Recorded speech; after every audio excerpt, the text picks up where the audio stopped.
Hi നമസ്കാരം. ശ്രീ ക്രിയേഷൻസിൻ്റെ പുതിയൊരു വീഡിയോയിലേക്ക് അവരെ സ്വാഗതം ചെയ്യുന്നു. ഇന്നത്തെ വീഡിയോയിൽ ഉൾപ്പെടുത്തിയിരിക്കുന്നത് ഫ്രൂട്ട്സ് പ്ലാന്റുകളിൽ വീട്ടിൽ ആവശ്യത്തിനുള്ള ഫ്രൂട്ട്സ് പ്ലാന്റുകളൊക്കെ ഞാൻ എൻ്റെ ഇവിടെ ഫാമിൽ നട്ട് വളർത്തിയിട്ടുണ്ട്. അതിലേക്ക് നമുക്ക് വളപ്രയോഗവും കാര്യങ്ങളൊക്കെ നടത്തുന്ന വീഡിയോ ആണ് ഞാനിപ്പോൾ ഇന്ന് ഇതിലേക്ക് ഉൾപ്പെടുത്തിയിരിക്കുന്നത്. വീഡിയോ ഇഷ്ടമാവുകയാണെങ്കിൽ ചാനൽ സബ്സ്ക്രൈബ് ചെയ്യാൻ മറക്കരുത്. അതോടൊപ്പം ബെല്ലൈക്കൺ അമർത്തുക. നിങ്ങളുടെ വിലപ്പെട്ട അഭിപ്രായങ്ങൾ കമൻറ്റ് ബോക്സിലിടുക. നമുക്ക് വീഡിയോയിൽ കിടക്കാം. ഞാൻ ഇന്നത്തെ ഇതിലേക്ക് എടുത്തിക്കുന്നത് വെച്ചാൽ നമ്മുടെ ഇന്നത്തേക്കല്ല ഫ്രൂട്ട്സ് പ്ലാന്റുകളെല്ലാം വളപ്രയോഗം നടത്തിക്കൊണ്ടിരിക്കുന്നത്. ഇതിപ്പോൾ ഒരു സീഡ്ലെസ് ലെമൺ എന്ന പേരുണ്ട്. ഇപ്പോൾ ഏകദേശം നല്ല ഹെൽത്തി ആയിട്ട് നിറയെ കായ്ച്ചുകൊണ്ടിരുന്നതായിരുന്നു. ഇത് നല്ല രീതിയിൽ എനിക്ക് കായബലം കിട്ടിക്കൊണ്ടിരുന്നതാണ്. ഇന്ന് ഇപ്പോൾ നല്ല പൂ വന്ന് കിടപ്പുണ്ട്. ഇതിൽ പൂത്ത് ഇടയ്ക്ക് നല്ലതുപോലെ കായിട്ടാണ്. ഇപ്പം വളപ്രയോഗം കുറവായതുകൊണ്ടാണ് പ്ലാന്റ് നല്ല ഹെൽത്തി ആയിട്ട് വളരുന്നുണ്ട്. അത് നമ്മൾ ഇപ്പോൾ ഒരു പോട്ടിലാണ് വെച്ചിട്ടുള്ളത്. അപ്പോൾ നല്ല രീതിയിൽ കായബലം നാരങ്ങ കിട്ടിക്കൊണ്ടിരുന്നത്. ഏകദേശം ഒരു നാരങ്ങ തന്നെ ഒരു 200 ഗ്രാം അടുപ്പിച്ച് വരുന്ന വെയിറ്റുള്ള ഒരു നാരങ്ങയാണ് നമുക്ക് ഇതിൽ കിട്ടിക്കൊണ്ടിരുന്നത്. അപ്പോൾ ഇടയ്ക്ക് വെച്ച് ഞാൻ വേറൊരു ചെറിയ പോട്ടിലിട്ടുന്ന അത് ഇതിലോട്ട് മാറ്റിയപ്പോൾ ഇടയ്ക്ക് വെച്ച് കുറച്ച് ദിവസം ശോഷിച്ച് വന്നപ്പം അതിൽ കായ പിടിക്കാറ്. പക്ഷേ ഇപ്പോൾ ജസ്റ്റ് ഒന്ന് വളപ്രയോഗം നടത്തി തുടങ്ങിയപ്പോൾ അതിനകത്ത് നിന്ന് പൂ വന്നു തുടങ്ങി. രണ്ട് മൂന്ന് പൂവുണ്ട്. ഇതിൽ നാരങ്ങ പിടിക്കുന്നതാണ്. അപ്പോൾ കുറച്ച് വളപ്രയോഗം നമ്മൾ നല്ല രീതിയിൽ ചെയ്താൽ മാത്രമേ കൂടുതൽ കായഫലം നമുക്കിത് കിട്ടുകയുള്ളൂ. അപ്പോൾ അത് ചെയ്യേണ്ട രീതി ഞാൻ പറഞ്ഞുതരാം. ചെയ്യുന്ന രീതിയിൽ കാണിച്ചു തരാം. ഇതിപ്പോൾ ഇത് ഹാർഡായിട്ട് നിന്ന മണ്ണാണ്. അതിനെ ഞാൻ നന്നായിട്ടൊന്ന് ഇളക്കിയെടുത്തിട്ടുണ്ട്. ഇളക്കി കൊടുത്തതിന് ശേഷം അടിയിലുള്ള മണ്ണും കൂടെ ചേർത്തൊന്ന് നേരത്തെ ഇട്ടിരിക്കുന്നത് സോഫ്റ്റായിട്ടുള്ള മണ്ണാണ്. അതും കൂടെ ഒന്ന് മിക്സ് ചെയ്ത് ഞാൻ കൊടുക്കുന്നത്. ഇത് രണ്ടാമത് ഇതിൽ ചേർത്ത മണ്ണാണ്. ഇത് ഹാർഡായിരിക്കുന്നു.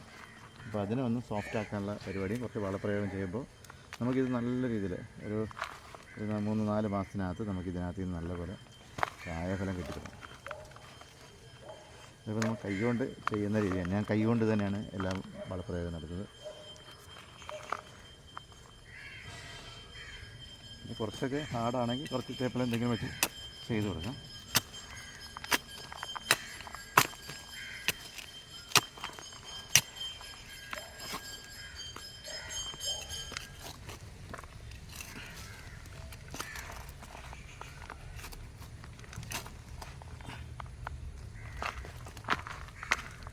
ഇതിപ്പോൾ ഏകദേശം ഇതിൻ്റെ കല്ലും കട്ടയൊക്കെ കുറഞ്ഞ മണ്ണാണ് കിടക്കുന്നത്. ഇതിലേക്ക് കുറച്ച്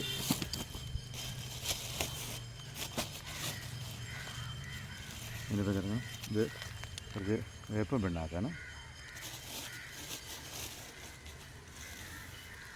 കുറച്ച് എല്ലുപൊടി, അതിൻ്റെ കൂടെ കുറച്ച് ചാണകപ്പൊടിയും കൂടെ ചേർത്ത്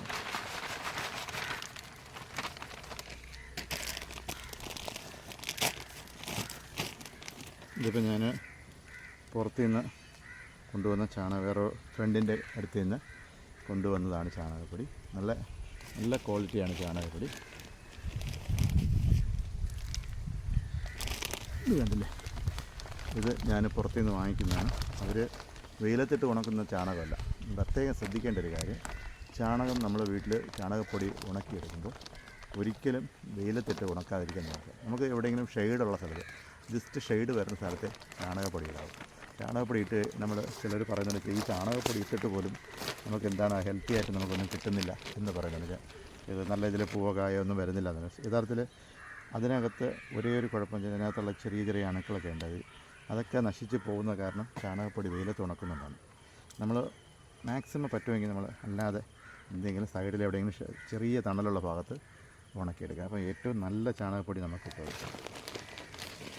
കുറച്ച് ചാണകപ്പൊടി ഞാൻ ഈ മണ്ണുമായിട്ട് ചേർക്കാനാണ് ഇങ്ങനെ ഇടുന്നത്.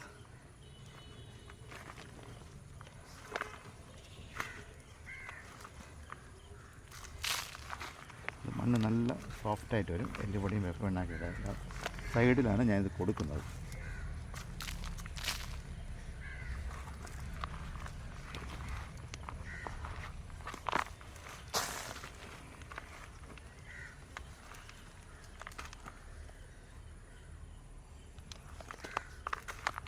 ഇത് ഏകദേശം മണ്ണുമായിട്ട് നല്ല ചേർന്നിട്ടുണ്ട്. ഇനി അതിന് ശേഷം ഇതിൽ ചേർക്കേണ്ട കാര്യമുണ്ട്. ഇത് കോഴി വളമാണ് അടച്ചു ചേർക്കുന്നത്. അത് ഏറ്റവും നേരെ അതിൻ്റെ ചെടിയുടെ മൂട് ഭാഗത്ത് കൊടുക്കേണ്ട ആവശ്യമില്ല. സൈഡ് ഒതുക്കി കുറച്ച് ചാണകപ്പൊടി ഇത് കോഴിവളം കൊടുക്കാം. കോഴിവളം കൊടുക്കുമ്പോഴാണ് ഏറ്റവും നല്ല ഹെൽത്തി ആയിട്ടുള്ള പ്ലാന്റ് നമുക്ക് കിട്ടുന്നത്.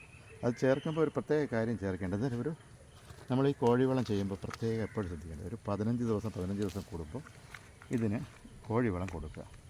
നമ്മൾ രാസവളമൊക്കെ കൊടുക്കുന്നതിനെക്കാട്ടി നല്ല ഹെൽത്തി പവറിന് ഈ പ്ലാന്റെല്ലാം നമുക്ക് നല്ല രീതിയിൽ കിട്ടുന്നതാണ്. നല്ല ഈടായിട്ട് ശരിക്കും നല്ല രീതിയിൽ വളർന്നു വരും. അതിൻ്റെ പ്രത്യേകത നമ്മൾ സൈഡിലേക്ക് കൊടുക്കാതെ ഏറ്റവും നടുക്ക് കൊടുത്തു കഴിഞ്ഞാൽ ശരിക്കും ഇതിന് പെട്ടെന്ന് പട്ടുപോകാനും ചിലപ്പം വാടി കരിഞ്ഞ ഒരു ശോഷിച്ചവസ്ഥയിലാവുന്ന ഒരിത് വരും. അത് വരാതിരിക്കാൻ വേണ്ടി പ്രത്യേകം ശ്രദ്ധിക്കുക. ഇത് ഇങ്ങനെ എടുക്കുമ്പോൾ ഒന്നരാടം പറ്റുമെങ്കിൽ ദിവസവും വെള്ളം ഒഴിക്കാൻ പറ്റുകയാണ് ദിവസം കൊടുക്കുക, അല്ലെങ്കിൽ ഒന്നരാടം കൊടുക്കുക. ഓക്കെ, ഇതാണ് നമ്മൾ ഇത് വളപ്രയോഗം നടത്തിയത്. ഇവിടെ ശരിക്കും പ്ലാന്റ്സ് ഉണ്ട് എനിക്ക്. ജബോട്ടിക്കാബ, അതേപോലെ തന്നെ ഓറഞ്ചിൻ്റെ കുറേ വെറൈറ്റി ഓറഞ്ച് ഉണ്ട്, സപ്പോട്ട,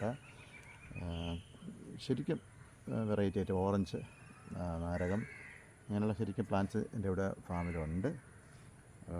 ഞങ്ങളുടെ വിലപ്പെട്ട